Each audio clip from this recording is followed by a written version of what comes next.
Hello friends, my name is Mahesh Yadav. I have recently completed 1 year advanced precision engineering from Sansurmadi Global Skill Park, Ravidas city campus Bhopal. जो कि एक खुशी की बात तो ये है कि मैंने ITI से ही CNC VMC का प्रोग्रामिंग सीखना स्टार्ट कर दिया था। चलिए मैं आपको इससे पहले वाले वीडियो पर मैंने कोऑर्डिनेट निकालना बताया था। इस वीडियो पर हम बात करेंगे सीमेंस एंड फानुक के लिए प्रोग्राम कैसे बनाएं। जो हमने कोऑर्डिनेट निकाले ये कोऑर्डिनेट को हम प्रोग्राम पर इनपुट कैसे करें। आप वीडियो पर बने रहिए। यदि अगर आप इस वीडियो पर नए हैं तो इससे पहले वाली वीडियो को देखें कि मैंने पहले वाली वीडियो पर आपको बताया था कि कोई भी ड्राइंग होता है, जैसे कॉम्प्लिकेटेड ड्राइंग होते हैं तो उनमें कुछ डायमेंशन दिया होता है और कुछ डायमेंशन हमें कैलकुलेशन करके निकालनी पड़ती है। जैसे कि इसमें रेडियस का कैलकुलेशन करके हमने निकाला था। ठीक है, तो आप वो वाली वीडियो ज़रूर देखें, उसके बाद ये वाली वीडियो पे आएँ ताकि कोऑर्डिनेट निकालने का कॉन्सेप्ट भी आपको समझ में आ जाए और उसके साथ ही जो कि जहाँ पर हमें डायमेंशन नहीं दिया होता उसको हम कैलकुलेट करके कैसे डायमेंशन निकालते हैं वो भी समझ में आ जाए। तो चलिए हम वीडियो को स्टार्ट करते हैं। यदि अगर आप मेरे चैनल पर नए हो तो मेरे चैनल को सब्सक्राइब एंड बेल आइकन को ऑल नोटिफिकेशन में सेट कर लें ताकि आने वाली हर एक वीडियो की नोटिफिकेशन आपके पास सबसे पहले पहुँचे। तो सबसे पहले फ्रेंड्स हम बनाएंगे सीमेंस कंट्रोलर के लिए प्रोग्राम। ठीक है, तो सीमेंस कंट्रोलर के लिए प्रोग्राम बनाएंगे जो कि हमने कोऑर्डिनेट निकाल लिए। आप एक बात आप हमेशा याद रखें, जब हम कोड यूज़ करते हैं तो एक G01 जो कि एक लीनियर होता है, लीनियर मोशन पर चाहे वो प्लेन टर्निंग हो, टेपर टर्निंग हो या चैम्पर हो, लाइन एक सीधी तो होती है ना, एक सीधी रेखा पर टूल का मूवमेंट, दैट इज़ G01। और G02 और G03 ये टोटली डिपेंड करता है कि रोटेशन किस प्रकार का है, क्लॉकवाइज है या एंटी क्लॉकवाइज है। यदि अगर इस तरीके से टूल का मूवमेंट हो रहा है और क्लॉकवाइज रोटेशन है इस तरीके से तो यहाँ पे लगेगा G02। जैसे यदि अगर आप ड्राइंग पर देखें तो यहाँ पे इस तरीके से आया और यहाँ पे क्लॉकवाइज इस तरीके से रोटेशन है तो यहाँ पे G02 लगेगा। ठीक है, मैं जितना बता रहा हूँ इतना बस याद रखें, बाकी हम आगे बात करेंगे। ठीक है, और यहाँ से इस तरीके से टूल आए और इस तरीके से रोटेशन हो एंटी क्लॉकवाइज तो यहाँ पे लग जाएगा G03। G02, G03 और G01 में ही पूरा प्रोफाइल बन जाता है। ठीक है, चाहे कितनों से कितनों कॉम्प्लिकेटेड ड्राइंग हो, कोई कितनों से कितनों कॉम्प्लिकेटेड बस मशीनिंग हो, बस ये 3 कोड का ही आवश्यकता होता है। बाकी जितने भी कोड होते हैं ये सेफ्टी पैरामीटर होते हैं, कुछ मिसलेनियस फंक्शन होते हैं, कुछ प्रोप्राइटरी फंक्शन होते हैं जो कि geometrical data and technological data होते हैं। ठीक है, आप मैं जितना बता रहा हूँ इतना पर कॉन्सेंट्रेट करें। ठीक है, जितने भी लीनियर मोशन में होंगे एक सीधी रेखा में टूल का मूवमेंट होगा, क्यों ना वो टेपर टर्निंग हो या फिर प्लेन टर्निंग हो, दैट इज़ G01। और क्लॉकवाइज एंटी क्लॉकवाइज जहाँ पर रोटेशन हो रहा है, जहाँ पर रेडियस है वहाँ पर G02 और G03 लगेगा। तो क्लॉकवाइज रोटेशन के लिए G02, इस तरीके से क्लॉकवाइज रोटेशन के लिए G02 और इस तरीके से एंटी क्लॉकवाइज रोटेशन के लिए G03। बस इतना क्लियर रख लें। ठीक है, इतना याद रखना ही पड़ेगा आपको। तो हम सबसे पहले सीमेंस कंट्रोलर के लिए प्रोग्राम बनाएंगे। ठीक है, आप याद ये रखें कि ये कोई रॉ मटेरियल नहीं है, यहाँ पर कोई रॉ मटेरियल नहीं है, केवल और केवल हम फिनिशिंग पाथ के लिए कोऑर्डिनेट निकालें और कोऑर्डिनेट के अकॉर्डिंग हम प्रोग्राम पर कैसे इनपुट करते हैं कोऑर्डिनेट वो मैं आपको बताऊँगा। तो सीमेंस कंट्रोलर के लिए कोई प्रोग्राम नंबर की आवश्यकता नहीं होती, यदि अगर हमें देना ही हो तो हम दे सकते हैं। ठीक है, तो सबसे पहले मैं प्रोग्राम को स्टार्ट करूंगा। सबसे पहले मैं यहाँ पे जैसे कि एक प्रोफेशनल तरीका होता है, जब भी हम कैम से प्रोग्राम जनरेट करते हैं या फिर कोई भी मतलब बड़े बड़े इंडस्ट्रियों में जो प्रोग्राम चलते हैं मशीनों पर, तो वहाँ पर सबसे पहले सीमेंस कंट्रोलर की बात करें तो मशीन एंड पार्ट इन्फॉर्मेशन आता है। तो सबसे पहले मशीन नेम, मशीन नेम पे जैसे कि मैं डाल दे रहा हूँ कंट्रोलर, तो सीमेंस। ओके, उसके बाद आता है पार्ट नंबर। जैसे टर्निंग का कोई जॉब बन रहा है तो टर्निंग का जॉब जो होता है वो 2 सेटअप में बनता है, first setup and second setup. First setup में फेसिंग और टर्निंग कर दिया जाता है जितने लेंथ पर हमें चाहिए। उसके बाद सेकंड सेटअप में पूरा प्रोफाइल की मशीनिंग कर दिया जाता है। तो मैं यहाँ पे सेकंड सेटअप कर दे रहा हूँ, सेकंड सेटअप। ओके, उसके बाद आता है पार्ट नेम। मैं यहाँ पे पार्ट नेम प्रोफाइल टर्निंग। ठीक है, प्रोफाइल टर्निंग। ठीक है, याद रखें कि जब हम कोई पार्ट या मशीन का इन्फॉर्मेशन डालते हैं तो सबसे पहले पंक्चुएशन मार्क लगाते हैं। पंक्चुएशन मार्क मतलब एंड ऑफ द ब्लॉक। सबसे पहले हम ब्लॉक को एंड कर देते हैं ताकि वो मशीन रीड करे, वो मतलब ये पार्ट और tool information machine and part information ये हमारे लिए, ठीक है, ये मशीन के लिए बिल्कुल नहीं है कि मतलब हम जो प्रोग्राम बना रहे हैं तो प्रोग्राम किस पार्ट के अकॉर्डिंग बना रहे हैं, किस कंट्रोलर के लिए बना रहे हैं, तो ये हमारे लिए, ये मशीन के लिए नहीं है। यदि अगर ये ब्लॉक मशीन के लिए यदि अगर ऑन हो जाए तो वहाँ पे आ जाएगा सिंटैक्स एरर, ठीक है। तो इसलिए मैं सबसे पहले एंड ऑफ द ब्लॉक लगा रहा हूँ, उसके बाद फिर मशीन नेम, फिर पार्ट नंबर, फिर पार्ट नेम, इस तरीके से डाल रहा हूँ, ठीक है। उसके बाद आए प्रोग्रामर नेम, जैसे कि मैं अपना नाम डाल दे रहा हूँ महेश यादव, महेश यादव, ओके। अब उसके बाद फिर हम टूल कॉल करते हैं, और टूल कॉल करने के लिए सबसे पहले टरेट को होम पोजीशन करना होता है। तो सीमेंस कंट्रोलर में टरेट को होम पोजीशन करने के लिए G75 कोड यूज करते हैं, G75 X 0.0, फिर G75 Z 0.0। हमेशा याद रखें टूल कॉल करने के लिए सबसे पहले हम एक्स एक्सिस को होम पोजीशन करेंगे, उसके बाद जेड एक्सिस को होम पोजीशन करेंगे, उसके बाद फिर हम टूल कॉल करेंगे। तो T01 ये टूल नंबर 1 कॉल हो चुका। डायरेक्टरी 1 मतलब tool number 1 directory 1, tool number 1 का जो ऑफसेट है, वो जो डाटा है वो सेट है डायरेक्टरी 1 पर, ठीक है। उसके बाद फिर यहाँ पर हम cutting speed, maximum spindle speed, RPM ये सारे यूज़ करेंगे। तो उसके लिए सबसे पहले मैक्सिमम स्पिंडल स्पीड के लिए जो कोड लगता है वो लिम्स इक्वल टू 2000, ये मैक्सिमम स्पिंडल स्पीड के लिए 2000 मैंने RPM इनपुट कर दिया। अब कटिंग स्पीड का यूज कर रहा है तो G96S, जैसे कि माइल्ड स्टील के लिए कटिंग स्पीड हमेशा 180 से 220 रखा जाता है। ये टोटली हम कटिंग स्पीड और RPM के बारे में अगली वीडियो पर बात करेंगे। यहाँ पर केवल और केवल कॉन्सेंट्रेट करें कि प्रोग्राम कैसे बनाया जाता है, टूल का पाथ, हर एक टूल का पाथ कोऑर्डिनेट के अकॉर्डिंग कैसे इनपुट करते हैं, ठीक है, टूल का पाथ कोड के अकॉर्डिंग कैसे इनपुट करते हैं। तो अभी यहाँ पे कटिंग स्पीड और मैक्सिमम स्पिंडल स्पीड, ठीक है, मैं यहाँ पे इनपुट कर दे रहा हूँ, आप केवल और केवल टूल पाथ पर कॉन्सेंट्रेट करेंगे, ठीक है। सो सबसे पहले मैं कटिंग स्पीड यहाँ पे इनपुट कर दे रहा हूँ 200 M03, ये स्पिंडल रोटेशन क्लॉकवाइज। उसके टूल के सेफ्टी पैरामीटर के कोड इनपुट होते हैं, जैसे कि G40। इससे पहले वाले प्रोग्राम पे यदि अगर हम G41, 42 कटर रेडियस कंपोजिशन के left, cutter radius composition right जो यूज़ किए हैं उसको हम कैंसिल करेंगे यहाँ पे, ठीक है, G40। फिर G90 हम एब्सोल्यूट प्रोग्रामिंग कर रहे हैं, जैसे कि इससे पहले वाली वीडियो पर हमने बात किया था कि हम एब्सोल्यूट कोऑर्डिनेट निकाले, ना कि इंक्रीमेंटल में। तो लेथ मशीन में मैक्सिमम टाइम एब्सोल्यूट प्रोग्रामिंग चलता है, ठीक है, G90। उसके बाद G71, ये यूनिट होता है। यूनिट कैसा कि हम मिलीमीटर में चल रहे हैं, इंच में चल रहे हैं, तो हम चल रहे हैं मिलीमीटर में, इसलिए G71। यदि अगर हम इंच में चलते तो उसके लिए हम यूनिट करते G70 कोड लगाते हैं यहाँ पर, ठीक है।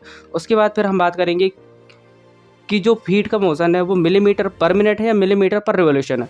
तो हमेशा टर्निंग मशीन पर फीट का जो मूवमेंट होता है वो मिलीमीटर पर रिवोल्यूशन होता है। तो G95 टूल सेफ्टी पैरामीटर के लिए इतनी ही काफ़ी है, इतनी ही कोड काफ़ी है। G40, G90, G71, G95। उसके बाद यदि अगर हम और भी डाल सकते हैं तो यहाँ पे हम प्लान सेलेक्ट कर सकते हैं, जैसे कि G18। By default G18 select ही रहता है मशीन पर, ठीक है। तो हम हमेशा टर्निंग मशीन पर G18 पर काम करते हैं, G18। याद रहे, एक बार और आपको मैं याद दिला दूं कि हम इस प्रोग्राम पर फिनिशिंग पाथ का प्रोग्राम बना रहे हैं। इस वीडियो पर हम फिनिशिंग पाथ का कोऑर्डिनेट निकालें और कोऑर्डिनेट के अकॉर्डिंग प्रोग्राम बना रहे हैं। जो कोऑर्डिनेट निकालें उसको हम प्रोग्राम पर इनपुट करेंगे, ठीक है। यहाँ पर कोई रॉ मटेरियल नहीं है, ठीक है। तो G00 Z 4.0 मैं सबसे पहले जेड एक्सेस को लेकर आऊँगा वर्कपीस पोजीशन में। यदि अगर एक्स एक्सेस को सबसे पहले लेकर आऊँ तो वो टरेट पर कोलिजन हो जाएगा, ठीक है, टरेट पर एक्सीडेंट हो जाएगा। उसके बाद G00 X, जैसे कि यहाँ पे 4 का डायमीटर दिया हुआ है तो मैं 6 के डायमीटर पर लेके आ जा रहा हूँ ताकि 2 mm सेव पोजीशन में रहे टूल। 6.0। चलिए हम फेसिंग भी कर लेते हैं, ठीक है। तो सबसे पहले फेसिंग करने के लिए हमें जेड एक्सिस पर -1 mm का मतलब हम डेप्थ दे दे रहे हैं, -1 नहीं -0.5 का डेप्थ दे रहे हैं जेड एक्सिस में। जेड G01 Z -0.5 का डेप्थ देंगे तभी फेसिंग हो पाएगा, ठीक है। यदि अगर हम 0 में करेंगे तो टच होकर कॉन्टैक्ट में आएगा लेकिन कोई चिप्स नहीं निकलेगा, ठीक है, कोई फेसिंग नहीं होगा, इसलिए मैंने -0.5 का डेप्थ दिया। G01 Z -0.5, feet 0.2। Feed rate, feed, cutting speed, RPM ये सब निकालने के लिए हम एक सेपरेटेड वीडियो बनाएंगे, ठीक है। मैं अभी जितना बता रहा हूँ इतना ही कॉन्सेंट्रेट करें आप, ठीक है। तो यहाँ पे G01 Z -0.5, फीट 0.2, फीट 0.2, ठीक है। उसके बाद फिर G01 Z G01 X minus, जैसा कि मैंने आपको बताया था कि हमेशा जब हम फिशिंग करते हैं तो माइनस में आ सकते हैं। माइनस में क्यों आ सकते हैं? माइनस में इसलिए आ सकते हैं कि यदि अगर हम x 0.0 तक ही आए तो वहाँ पे पिप छूट जाएगा। पिप छूट जाएगा तो क्या होगा कि वहाँ पर एक छोटा सा पिप छूट जाएगा, जिससे कि फिशिंग प्रॉपर मतलब नहीं होगा, ठीक है। फिशिंग तो हो जाएगा लेकिन वहाँ पे पिप छूट जाएगा। तो पिप ना रहे इसलिए हम माइनस में लेकर आते हैं टूल को। और माइनस में लेकर कब आते हैं? माइनस में लेकर आने के लिए टोटली डिपेंड करता है कि इंसर्ट का नोज रेडियस क्या है। फॉर एग्जांपल हम मान लेते हैं कि इंसर्ट का जो नोज रेडियस है वो 0.8 का है, तो माइनस 0.8 x माइनस 0.8 आया। उसके बाद फीट 0.2, ठीक है। उसके बाद फिर मैं लेकर आऊँगा इसको सेव पोजीशन पर G00 Z 2.2.0। आप वीडियो पे बने रहें, हम कोऑर्डिनेट प्रोग्राम बनाने के बाद में आपको हर एक ब्लॉक के अकॉर्डिंग टूल का मूवमेंट दिखाऊंगा कि इस तरीके से टूल का मूवमेंट होगा, ठीक है। तो Z 2.0 मैंने सेव पोजीशन पर लिया। उसके बाद फिर G00 X 4.0, जैसे कि 4 के डायमीटर पर हम आ चुके हैं। अब फिर G01 Z माइनस, ठीक है।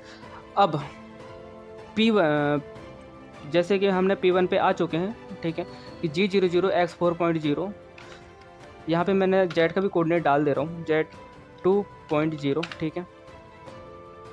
अब G01 Z माइनस 10 mm जाना है हमें। तो P2 का कोऑर्डिनेट क्या दिया हुआ है? X 4.0 Z minus 10। तो G01 X 4.0 Z minus 10.0 feet 0.2। P2 का जो कोऑर्डिनेट दिया हुआ है X 4.0 Z माइनस 10.0, ये हमने इनपुट कर चुके, ठीक है।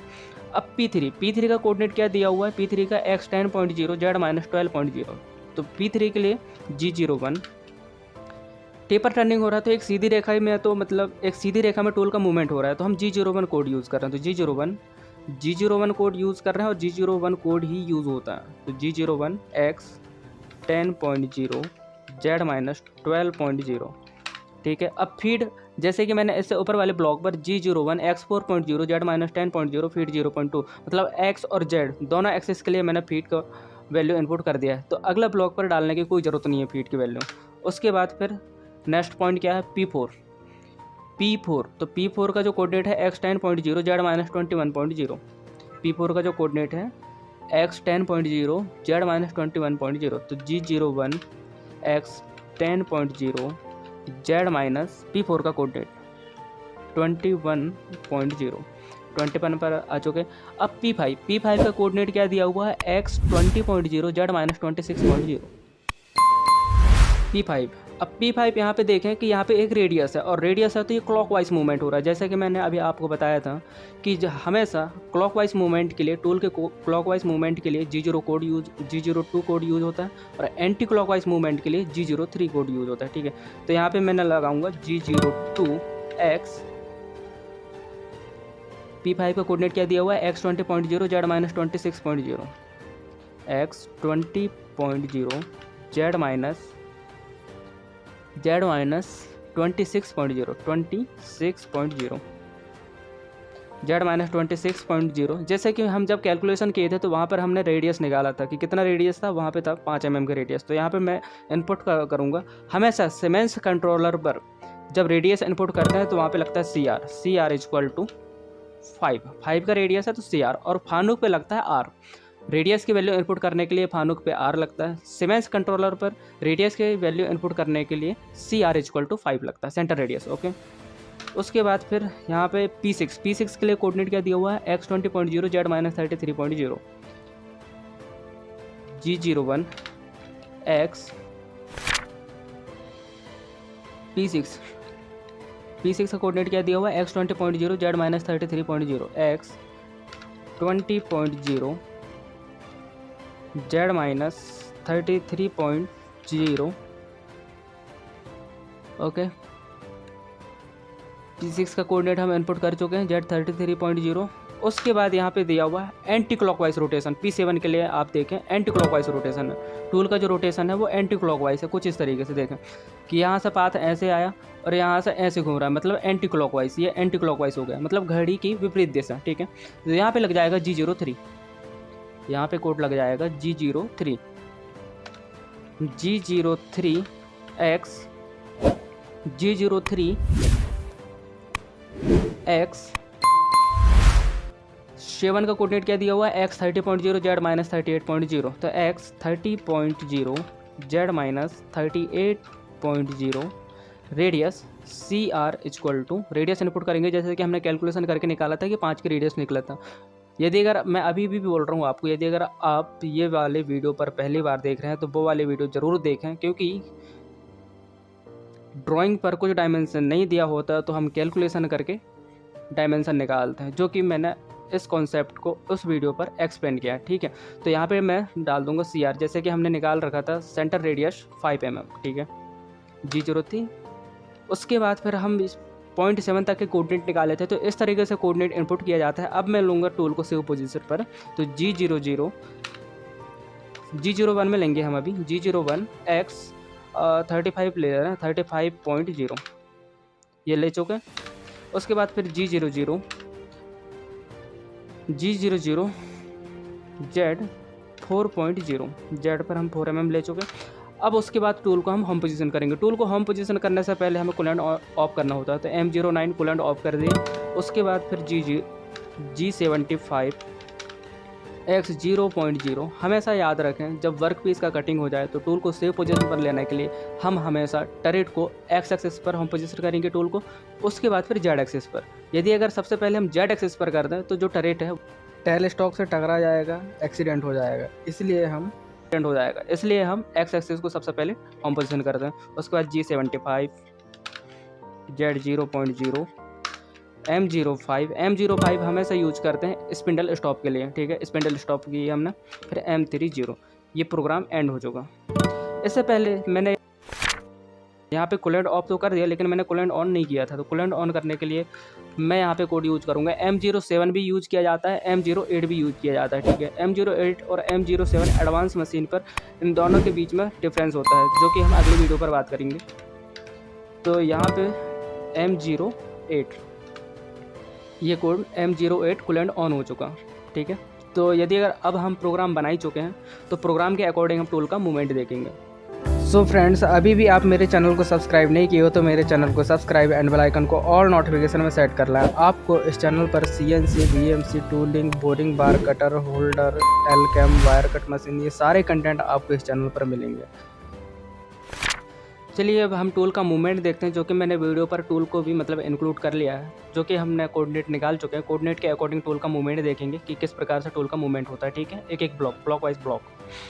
तो सबसे पहले मैंने यहाँ पे, जैसे कि मैंने आपको बताया था कि पार्ट एंड मशीन इन्फॉर्मेशन आता है, तो पार्ट एंड मशीन इन्फॉर्मेशन को सबसे पहले हम पंक्चुएशन मार्क लगाते हैं। पंक्चुएशन मार्क लगाने के बाद फिर हम पार्ट एंड इन्फॉर्मेशन डालते हैं हर एक ब्लॉक पर। ठीक है, तो पंक्चुएशन मार्क मतलब एंड ऑफ द ब्लॉक। ठीक है, तो सीमेंस कंट्रोलर पर हम जब काम करते हैं तो हमें एंड ऑफ द ब्लॉक लगाने की ज़रूरत नहीं पड़ती, क्योंकि automatically end of the block लग जाता है। लेकिन फानुक कंट्रोलर पर जब हम प्रोग्राम बनाते हैं तो वहाँ पर एंड ऑफ द ब्लॉक डालना इंपॉर्टेंट होता है। ठीक है, यदि अगर एंड ऑफ द ब्लॉक नहीं डालेंगे तो एक ही ब्लॉक पर पूरा प्रोग्राम लिखा जाएगा। तो चलिए फिर हम टूल का मूवमेंट देखते हैं। सबसे पहले मैंने मशीन नेम डाला। मशीन नेम जैसे कि मैंने सीमेंस कंट्रोलर के लिए प्रोग्राम बनाया, सबसे पहले मैंने मशीन नेम डाला। मशीन नेम डालने के बाद जैसे कि मैंने सीमेंस कंट्रोलर के लिए प्रोग्राम बनाया, उसके बाद पार्ट नंबर, कोई भी लेथ मशीन का, टर्निंग मशीन का जॉब होता है तो 2 सेटअप में बनता है, तो मैं यहाँ पे सेकंड सेटअप डाल दिया हूँ। ठीक है, उसके बाद फिर मैंने पार्ट नेम डाला। पार्ट नेम पर आप अपने अकॉर्डिंग डाल सकते हैं, जैसे कि मैंने प्रोफाइल टर्निंग डाल दिया। उसके बाद फिर प्रोग्रामर नेम आता है। प्रोग्रामर नेम जैसे कि मैंने अपना नाम डाल दिया, किस प्रकार से प्रोग्रामर नेम डालते हैं। ठीक है, उसके बाद फिर G75 X 0.0।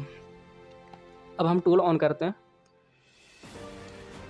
ये टूल ऑन हो चुका है। ठीक है, तो G75 X 0.0 ये X एक्सिस पर मूव हुआ। उसके बाद G75 Z 0.0 ये Z एक्सिस पर होम पोजीशन हुआ।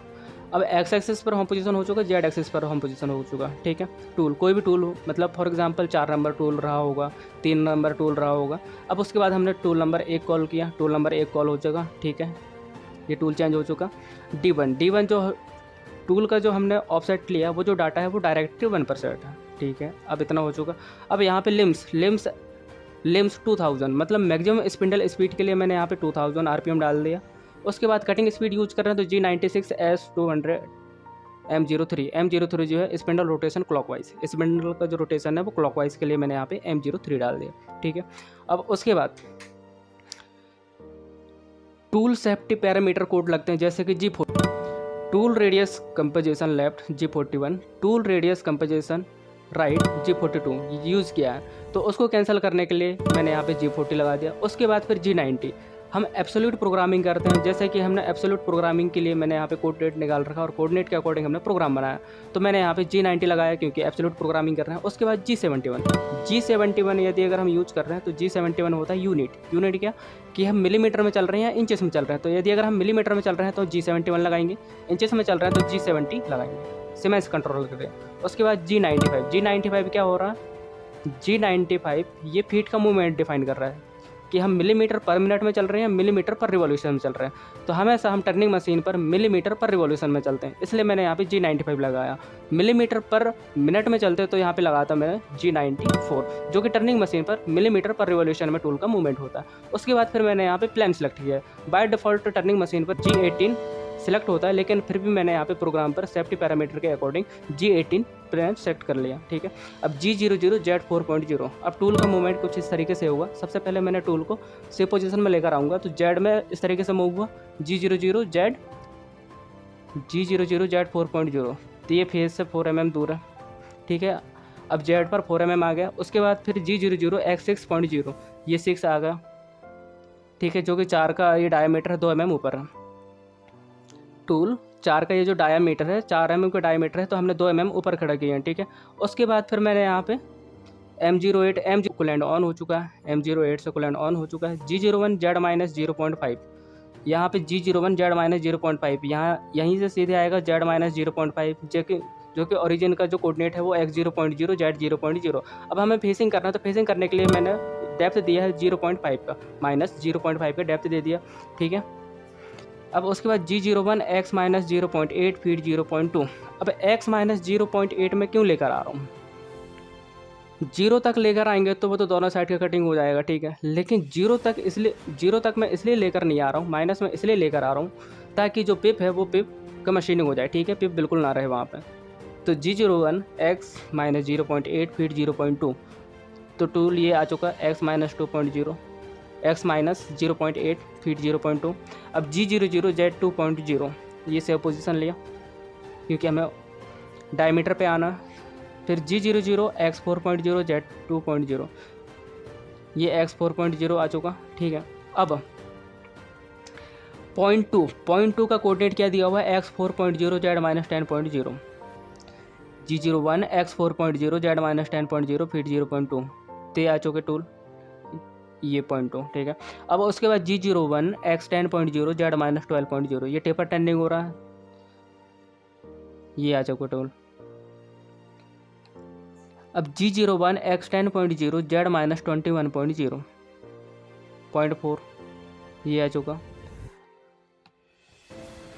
अब यहाँ से टूल का रोटेशन होगा क्लॉकवाइज होगा, इसलिए मैंने यहाँ पे G02 कोड यूज़ किया है। G02 X20.0 Z-26.0, cutter radius centre radius 5 mm का, ठीक है, सेंटर रेडियस 5 mm का है। तो ये आ चुका टूल 5 mm का रेडियस पे सीधे मूव हुआ। ये इस तरीके से क्लॉकवाइज मूवमेंट होगा, देखें टूल इस तरीके से आ रहा है, ये क्लॉकवाइज मूवमेंट होगा, ये आया। अब उसके बाद G01 X20.0 Z-33.0, ये आ चुका।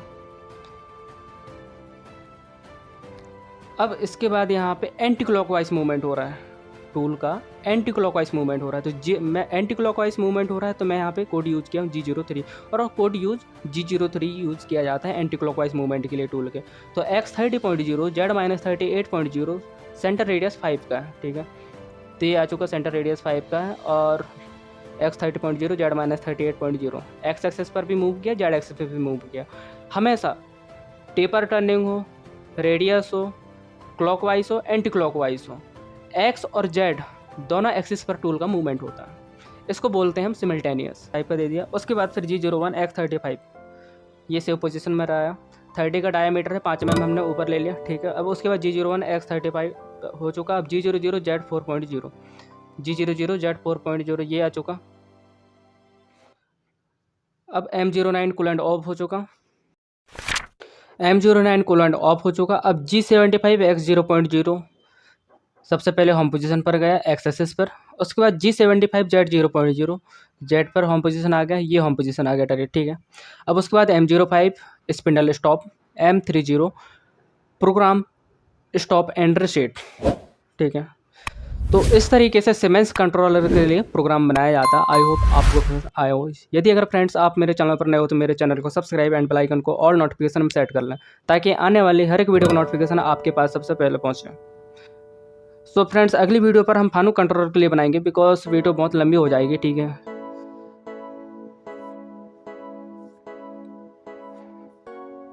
तो फ्रेंड्स आज के लिए इतना ही, मिलते हैं अगली वीडियो में। एक कमेंट करके ज़रूर बताएं कि आपको वीडियो कैसे लगी, आपको प्रॉपर समझ में तो आ रहा है ना। सो चलिए आज के लिए इतना ही, थैंक यू।